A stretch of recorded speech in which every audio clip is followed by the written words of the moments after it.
Salvete, Wanyambe.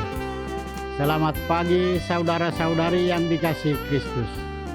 Mari kita mengawali hari baru dengan mendengarkan firman Tuhan yang diambil dari Injil Matius pasal 13 ayat 10 sampai dengan 17.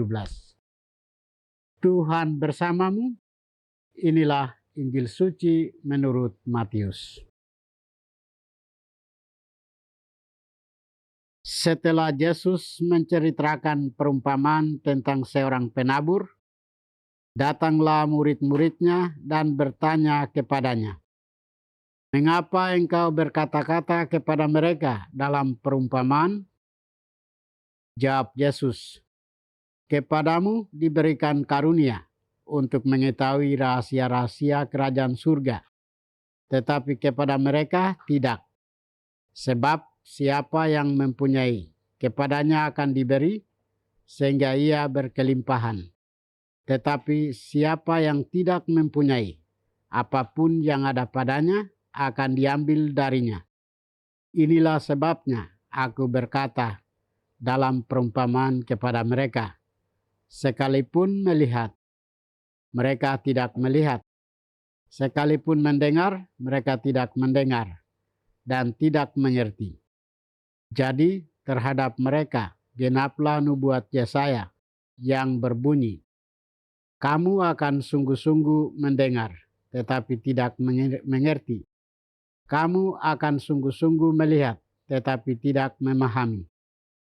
Sebab hati bangsa ini telah menebal, dan telinganya berat mendengar, dan matanya mereka tertutup, supaya jangan mereka melihat dengan matanya, dan mendengar dengan telinganya, dan mengerti dengan hatinya, lalu berbalik sehingga aku menyembuhkan mereka. Namun berbahagialah matamu karena melihat, dan telingamu karena mendengar. Sebab sesungguhnya aku berkata kepadamu, banyak nabi dan orang benar ingin melihat apa yang kamu lihat, tetapi tidak melihatnya. Dan ingin mendengar apa yang kamu dengar, tetapi tidak mendengarnya. Demikianlah sabda Tuhan. Saudara-saudari yang dikasihi Kristus, tema kita hari ini adalah Tuhan terus-menerus berbicara. Penulis Injil Matius hari ini mengisahkan para murid yang mempertanyakan alasan Yesus mengajar orang banyak menggunakan perumpamaan. Yesus menjelaskan bahwa pemahaman akan rahasia kerajaan surga bergantung pada keterbukaan hati. Hati yang bebal dan egois hanya akan mendengar secara lahiriah tanpa mampu mengerti, seperti yang dinubuatkan Nabi Yesaya. Sebaliknya, Yesus menyebut para murid berbahagia karena mereka memiliki mata dan telinga spiritual yang mau melihat dan mendengar dengan hati yang terbuka. Sikap mendengarkan secara rohani ini menuntun kerendahan hati yang mendalam agar sabda Tuhan dapat meresap, menggerahkan, dan mengubah seluruh arah hidup. Sikap mendengarkan dengan hati yang terbuka inilah yang dihidupi oleh Santa Brigita, yang mengajarkan setiap orang beriman untuk tekun berdoa dan selalu mencari kehendak Allah. Dia adalah seorang biarawati yang dikenal sebagai pribadi yang tekun berdoa dan selalu mencari kehendak Allah dalam hidupnya.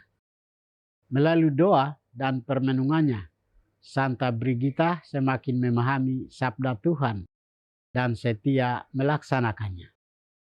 Gereja Katolik menjadikannya teladan bahwa hati yang terbuka, hidup doa yang tekun, dan kesetiaan kepada Tuhan akan menolong seseorang bertumbuh dalam iman dan kebijaksanaan.